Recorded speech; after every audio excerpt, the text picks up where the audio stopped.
క్రీస్తునాథుని యందు ప్రియ సహోదరి సహోదరులారా, సామాన్య 24వ ఆదివార ధ్యానాంశానికి మీకు స్వాగతం.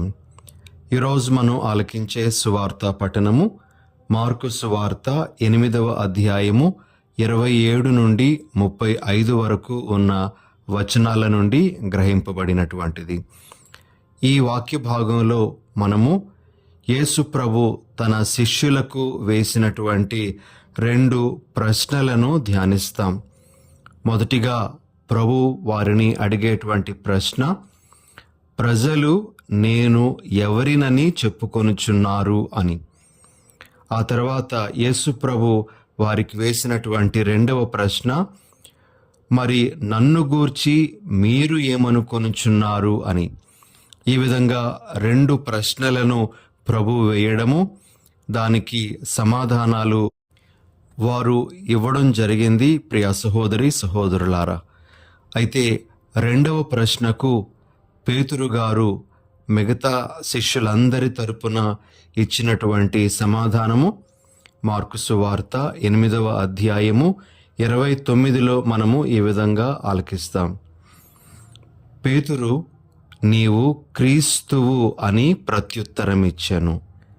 పేతురు గారు యేసు ప్రభు ఎవరో సరైనటువంటి సమాధానాన్ని ఇవ్వడం జరిగింది. అయితే ప్రభువు మాత్రము తాను ఎవరన్న విషయాన్ని ఎవ్వరికీ తెలియచేయవద్దు అని వారిని ఆదేశించడం కూడా జరిగింది. ప్రియ సహోదరి సహోదరులారా, మరి ప్రభువు సంతోషపడాలి కదా. తాను ఎవరో తన శిష్యులకు తెలుసు. తాను క్రీస్తును, మెస్సయ్యాను అనే విషయాన్ని వారు గ్రహించారు. కాబట్టి వారి ద్వారా ఇతరులకు ఆ విషయం తెలియజేయబడితే మంచిదే కదా. మరి ప్రభువు ఎందుకు వారిని వారిస్తూ ఉన్నారు? తాను ఎవరో ఎవరికి చెప్పవద్దు అని ప్రభు ఎందుకు కోరుతూ ఉన్నారు అని మనము ఒక్కసారి ధ్యానించినట్లయితే మనకు 2 కారణాలు కనబడతాయి. ప్రియమైన సహోదరి సహోదరులారా, మొదటి కారణం ఏమిటి అంటే, యేసు ప్రభు మెస్సయ్య లేదా క్రీస్తు అనే విషయం శిష్యులు చెప్పినప్పటికీ కూడా మెస్సయ్య అంటే ఏమిటో ఇంకా వారికి పూర్తి అవగాహన లేదు. ఇతర ప్రజల్లాగానే మెస్సయ్య అంటే రాజకీయ మెస్సయ్య అనే వారు అనుకున్నారు.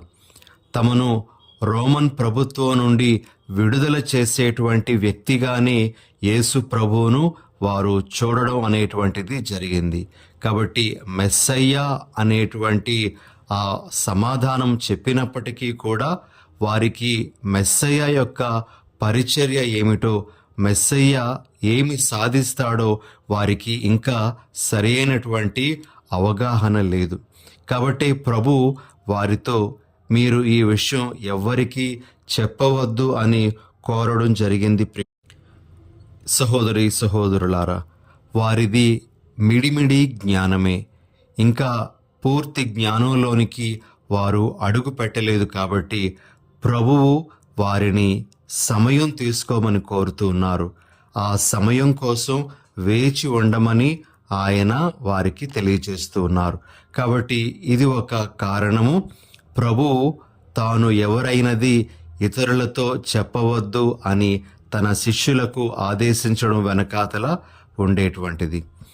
ఇక 2వ కారణం ఏమిటి అంటే, తాను ఎవరైనది శిష్యులకు తన యొక్క మరణ పునరుత్థానాల తర్వాతనే అర్థం అవుతుంది. అంతేకాకుండా తాను పంపించేటువంటి పరిశుద్ధాత్మ యొక్క శక్తి వలననే తాను ఎవరైనది వారు పూర్తిగా గ్రహించగలరు అనేటువంటి భావంతో యేసు ప్రభు వారిని తాను ఎవరైనది అప్పుడే చెప్పవద్దు అని కోరినట్లుగా మనము అర్థం చేసుకోవాలి. ప్రియ సహోదరి సహోదరులారా, యోహాను సువార్త 16వ అధ్యాయము 12వ వచనంలోను 13వ వచనంలోను మనము ఈ విధంగా యేసు ప్రభు మాటలను వింటాం. నేను మీకు అనేక విషయములు చెప్పవలసి ఉన్నది, కానీ ఇప్పుడు మీరు వానిని భరింపలేరు. ఆయన సత్యస్వరూపియగు ఆత్మ వచ్చినప్పుడు మిమ్ములను సంపూర్ణ సత్యమునకు నడిపించును. ప్రియ సహోదరి సహోదరులారా, యేసు ప్రభువే వారికి తెలియజేస్తూ ఉన్నారు, మీరు ఈ విషయాలు ఏవి కూడా ఇప్పుడు సరిగా అర్థం చేసుకోలేరు. నేను మరణము పొందాలి, నేను పునరుత్థానుడనవుతాను, దాని ద్వారానే నేను మెస్సయ్య అనే విషయం అందరికీ తెలియజేయబడాలి అనే విషయము వారికి ఇంకా పూర్తిగా అర్థం కాలేదు. కాబట్టి ఆత్మ రాకడ కొరకు వారు వేచి ఉండాలి అని, ఆత్మ వచ్చినప్పుడు వారు సత్యాన్ని గ్రహించగలుగుతారు అని, అప్పుడు వారు తాను ఎవరైనది చెప్పటానికి వారికి శక్తి ఉంటుంది అని ప్రభువు వారిని ఆ విధంగా కోరడం జరిగింది. ప్రియ సహోదరి సహోదరులారా, మనము అపోస్తుల కార్యములు 2వ అధ్యాయం పేతురు గారు చేసినటువంటి మొదటి ప్రసంగాన్ని ఆలకిస్తే 36వ వచనంలో ఆయన ఈ విధంగా అంటారు, మీరు సిలువపై చంపిన ఈ యేసునే దేవుడు ప్రభువుగాను క్రీస్తుగాను నియమించెను అని.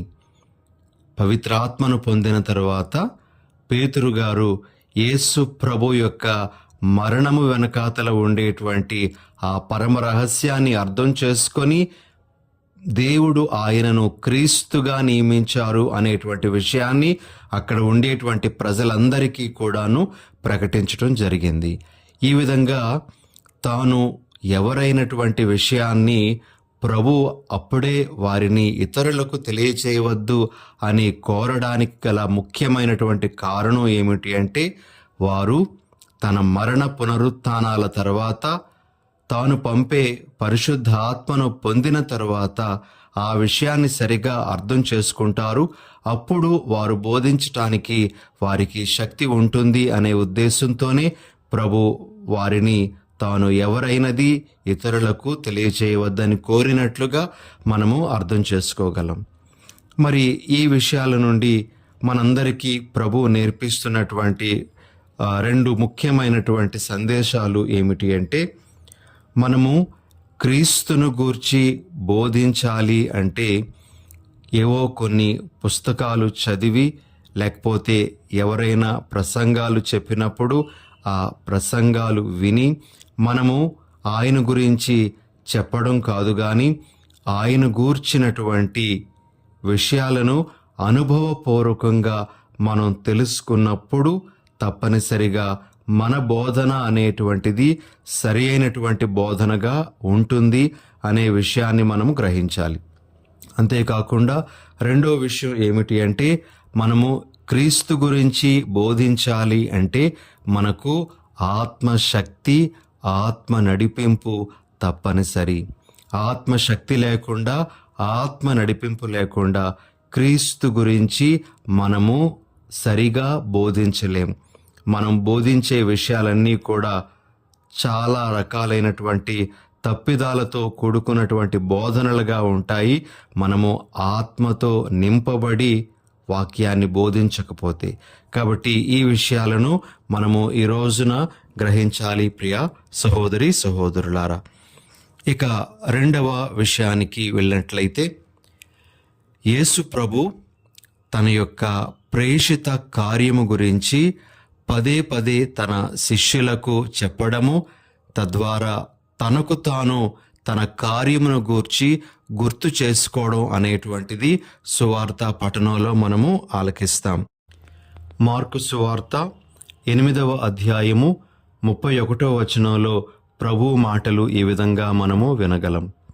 యేసు శిష్యులకు, మనుష్య కుమారుడు అనేక శ్రమలను అనుభవించి పెద్దలచే, ప్రధాన అర్చకులచే, ధర్మశాస్త్ర బోధకులచే నిరాకరింపబడి చంపబడి 3వ రోజున ఉత్థానమగుట అగత్యము అని ఉపదేశించెను. ప్రియ సహోదరి సహోదరులారా, ఇలాంటి వాక్యాలే మరలా మనము మార్కు సువార్త 9వ అధ్యాయము 31, 32 వచనాలలోను, అదేవిధంగా 10వ అధ్యాయము 33, 34 వచనాలలోనూ ఆలకిస్తాం. ఈ విధంగా ప్రభువు తన శిష్యులకు పదే పదే తన పరిచర్యను గూర్చి చెప్పడం అనేటువంటిది మనము ప్రభు మాటల్లో వినగలము. ప్రియ సహోదరి సహోదరులారా, దీని యొక్క భావం ఏమిటి అంటే, ప్రభువు తన దృష్టిని ఎప్పుడూ కూడా తన ప్రేషిత కార్యము మీద పెట్టాడు అనే విషయం మనకు అర్థమవుతుంది. ఆయన ఈ లోకానికి ఎందుకు వచ్చారో, ఏ కార్యం మీద ఆయన ఉండాలో, తన యొక్క దృష్టి దేని మీద ఉండాలో ఆయన ఈ మాటల ద్వారా ఎరుకపరుస్తూ ఉన్నారు. ఈరోజు ప్రభు మనందరికీ ఈ చిన్న సంఘటన ద్వారా గుర్తు చేసే విషయం ఏమిటి అంటే, మనము కూడా మన యొక్క ప్రధానమైనటువంటి కర్తవ్యం యేసు ప్రభు యొక్క మరణ పునరుత్థానాల చేత రక్షింపబడి దేవునికి ప్రియ బిడ్డలుగా మారినటువంటి మనము ఎల్లప్పుడూ దేవుని బిడ్డలుగా జీవించాలి అనేటువంటి ఆ బాధ్యతను దృష్టిలో పెట్టుకొని జీవించాలి అని ప్రభు మనకు గుర్తు చేస్తూ ఉన్నారు. చాలా సమయాలలో మనము జ్ఞానస్నానం తీసుకున్న తర్వాత జ్ఞానస్నానం ద్వారా మనకు ఏం జరిగిందో అనే విషయాన్ని మరిచిపోయి మన జీవితాలను మనం ఇష్టం వచ్చినట్లుగా జీవించడం అనేటువంటిది జరుగుతూ ఉంది. అయితే ప్రభు ఈరోజు మన దృష్టిని మన యొక్క ప్రధాన లక్ష్యము మీద, మన జీవిత కర్తవ్యం మీద పెట్టాలి అని కోరుతున్నారు. ప్రభు మనలను దేవునికి బిడ్డలుగా తన మరణ పునరుత్థానాల ద్వారా చేయడం జరిగింది. మనము ఆ అంతస్తును ఎల్లప్పుడూ నిలబెట్టుకోవడానికి ప్రయత్నం చేయాలి. మన దృష్టిని దాని నుండి మరలించుకోకూడదు అని ప్రభు మనకు ఈ దినాన తెలియజేస్తున్నారు. ప్రియ సహోదరి సహోదరులారా, మనము ఎల్లప్పుడూ దేవుని బిడ్డలుగా జీవించాలి అంటే మన జీవితము పవిత్రంగా ఉండాలి. మనము పాపపు కార్యములను మానుకోవాలి అనేటువంటిది ఒక ముఖ్యమైన విషయం. యోహాను గారు రాసినటువంటి మొదటి లేఖ 3వ అధ్యాయము 9 నుండి 10 వరకు ఉన్నటువంటి వచనాలలో మనకు ఈ విషయం అర్థమవుతుంది. అదేవిధంగా మనము దేవుని బిడ్డలుగా ఉండాలి అంటే ప్రేమ అనేటువంటి ఆ ప్రధాన దైవీక పుణ్యాన్ని మనలో నిలుపుకోవడానికి ప్రయత్నం చేయాలి. యోహాను గారు రాసినటువంటి మొదటి లేఖ 4వ అధ్యాయము 7వ వచనంలో మనము ఈ విషయాన్ని గమనించగలం. అలాగే మనము దేవుని బిడ్డలుగా జీవించాలి అంటే సత్కార్యాలు చేస్తూ జీవించాలి. యోహాను గారు రాసిన మొదటి లేఖ 2వ అధ్యాయము 29వ వచనంలో మనము ఈ విషయాన్ని చూడగలం. కాబట్టి మనము ఏనాటికి మన దృష్టిని ఈ ప్రధాన కర్తవ్యము నుండి మరలించుకోకూడదు అనే విషయాన్ని ప్రభు మనకు ఈరోజు తెలియజేస్తూ ఉన్నారు. యేసు ప్రభు ఏ విధంగా తన జీవిత లక్ష్యము మీద తన దృష్టిని ఎప్పుడూ పెట్టి జీవించారో, మనము కూడా మన దృష్టిని, మన జీవిత లక్ష్యము దేవుని బిడ్డలుగా జీవించేటువంటి ఆ లక్ష్యము మీద పెట్టాలి అనేటువంటిది ప్రభు ఈరోజు మనందరికీ ఇస్తున్నటువంటి ఒక ముఖ్యమైనటువంటి సందేశము. ప్రియ సహోదరి సహోదరులారా, ఇక ఇంకొక సందేశాన్ని కూడా ఈరోజు మనము గ్రహించడానికి ప్రయత్నం చేద్దాం. యేసు ప్రభు తన ప్రేషిత కార్యములో, తన పరిచర్యలో భాగంగా శ్రమలను ఎందుకు అనుభవించాల్సి వచ్చింది? అసలు శ్రమలు లేకుండా ఆయన రక్షించడం అనేటువంటిది సాధ్యపడదా? ఈ భూలోకాన్ని ఆయన ఒక నోటి మాటతో సృజించి ఉండగా మనకు రక్షణ కూడా అలానే ఒక మాటతో ఆయన అందించలేడా అని మనము ధ్యానిస్తే, ప్రియ సహోదరి సహోదరులారా, కొన్నిసార్లు మనం అనుకుంటూ ఉంటాం, ఎందుకు యేసు ప్రభు ఇన్ని బాధలు అనుభవించాలి? ఎందుకు యేసు ప్రభు శిలువ శిక్షను అనుభవించాలి? ఇన్ని కఠోరమైనటువంటి వేదనలు ఆయన ఎందుకు పొందాలి అని మనకు అనిపిస్తూ ఉంటుంది. అయితే మనము గ్రహించాల్సినటువంటి విషయం ఏమిటి అంటే, పాపము యొక్క పర్యవసానం అనేటువంటిది చాలా తీవ్రమైనటువంటిది. మనము బైబిల్లో చదువుతాము. పౌలు గారు రోమీయులకు రాసినటువంటి లేఖ 6వ అధ్యాయము 23వ వచనంలో పాపము యొక్క వేతనము మరణము అని. మరి పాపము కట్టుకోవడం వలన చాలా తీవ్రమైనటువంటి పర్యవసానానికి మనందరము కూడా గురి అయ్యాం. మరణానికి మనము గురి అవ్వడం అనేటువంటిది జరిగింది ప్రియా సహోదరి సహోదరులారా. ఇక్కడ మరణము అని మనము చెప్పేటప్పుడు ఇది భౌతిక మరణమే కాదు, ఇది ఆత్మీయ మరణం కూడా. అనగా దైవ సాన్నిధ్యానికి మనము దూరం అయిపోవడం, ఇదే ఆత్మీయ మరణం.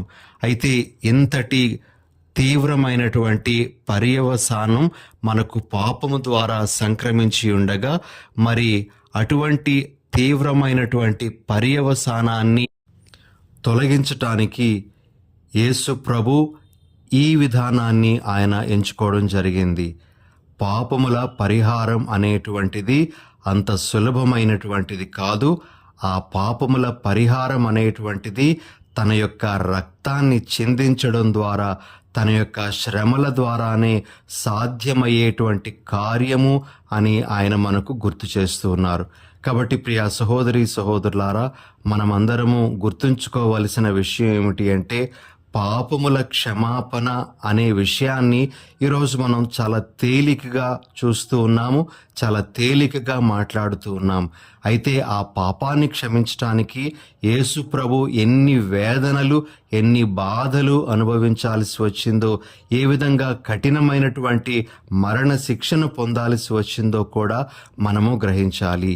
పాపము అనేటువంటిది చాలా తీవ్రమైనటువంటి పర్యవసానాలు కలిగినటువంటిదిగా మనం గుర్తించాలి. ప్రభు మన కోసం ఇంత గొప్ప త్యాగం చేస్తూ ఉండగా మరలా మనము పాపము జోలికి వెళ్లకుండా ఉండడానికి గట్టిగా ప్రయత్నం చేయాలి అనేటువంటి ఉద్దేశంతో ప్రభువు తనను తాను ఇటువంటి శ్రమలకు లోను చేసుకున్నట్లుగా మనం గ్రహించాల్సినటువంటి అవసరం ఉంది ప్రియా సహోదరి సహోదరులారా. కాబట్టి శ్రమలు పొందడం అనేటువంటిది పాపములు మన్నించటానికి అనివార్యం అనే విషయాన్ని ప్రభు మనకు ఈరోజు పఠనం ద్వారా గుర్తు చేస్తూ ఉన్నారు. కాబట్టి ఈ విషయాన్ని కూడా మన మనసులో పెట్టుకోవాలి. మన యొక్క హృదయాలు దేవుని ఎడల, యేసు ప్రభు ఎడల కృతజ్ఞతా భావంతో నిండి ఉండాలి.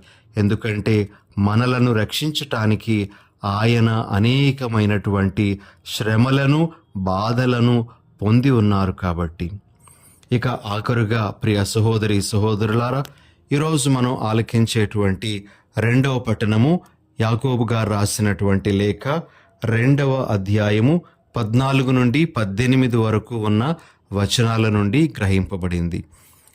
ఈ వాక్య భాగంలో యాకోబు గారు మనందరికీ చాలా మంచి విషయాలను తెలియజేస్తూ ఉన్నారు. ఆయన చెప్పే విషయం ఏమిటి అంటే, క్రియలు లేని విశ్వాసము మృతప్రాయము అని. ప్రియ సహోదరి సహోదరులారా, నిజంగా మనలో విశ్వాసము ఉన్నట్లయితే ఆ విశ్వాసము మనలను మంచి క్రియల వైపు నడిపిస్తూ ఉంది అనే విషయాన్ని యాకోబు గారు తెలియజేస్తూ ఉన్నారు. నిజమైనటువంటి విశ్వాసము మనలను సత్క్రియలు చేసేటువంటి వారుగా తీర్చిదిద్దుతూ ఉంది అని మనం గ్రహించాలి. విశ్వాసము మనలో మంచి క్రియలు చేసేటువంటి ప్రేరణ కలిగిస్తూ ఉంది. విశ్వాసము మనము మంచి క్రియలు చేయడానికి కావలసినటువంటి శక్తిని మనకు ప్రసాదిస్తూ ఉంది. అందుకని మనము విశ్వాసము ద్వారా చేసేటువంటి క్రియలను నీతియుక్తమైనటువంటి కార్యములుగా భావిస్తూ ఉంటాము. ప్రియ సహోదరి సహోదరులారా, మన యొక్క విశ్వాసము నిజమైనటువంటి విశ్వాసము అని మనము ప్రకటించుకోవాలి అంటే ఆ విశ్వాసాన్ని మన యొక్క మంచి కార్యాల ద్వారా కూడా మనము ప్రకటించుకోవాలి అనే విషయాన్ని యాకోబు గారు మనందరికీ తెలియజేస్తూ ఉన్నారు. కాబట్టి నిజమైన క్రైస్తవులంగా మనం చేయగలిగేటువంటి సత్క్రియలు చేస్తూ తద్వారా మన యొక్క విశ్వాసము నిజమైనటువంటి విశ్వాసంగా ఈ లోకానికి మనము నిరూపించుకోవడానికి ప్రయత్నం చేయాలి. ఇటువంటి భావాలతో ఈరోజు మనము దివ్య బలి పూజలో పాల్గొని ప్రభు యొక్క దీవెనలను అపారంగా పొందడానికి ప్రయత్నం చేద్దాం. ప్రార్థన చేసుకుందాం. దయగల ప్రభువా, ప్రేమగల మా తండ్రి, మీ పరిశుద్ధ నామానికి వందనాలు, స్తోత్రాలు. ప్రభువా, ఈరోజు మీరు మాకు వినిపించిన మీ వాక్యాన్ని బట్టి మీకు స్తోత్రాలు. మమ్ములను రక్షించటానికి యేసు ప్రభు అనేకమైన శ్రమలు అనుభవించారు. మా పాపముల పరిహారం అనేటువంటిది అంత సులభంగా జరిగినటువంటిది కాదు. అది యేసు ప్రభు రక్తాన్ని చిందించడం ద్వారానే సాధ్యమైంది అనే విషయాన్ని మేము ఎల్లప్పుడూ మనసులో ఉంచుకొని పాపాన్ని విడిచిపెట్టేటువంటి మనస్సు కలవారమై పవిత్రంగా జీవించే భాగ్యాన్ని మాకందరికీ దయచేయండి. మా విశ్వాసాన్ని మా మంచి క్రియలలో ప్రదర్శించేటువంటి వరాన్ని కూడా మాకు దయచేయమని మా ప్రభువైన యేసు ఘనమైన నామమున అడిగి వేడుచున్నాం తండ్రి. ఆమెన్.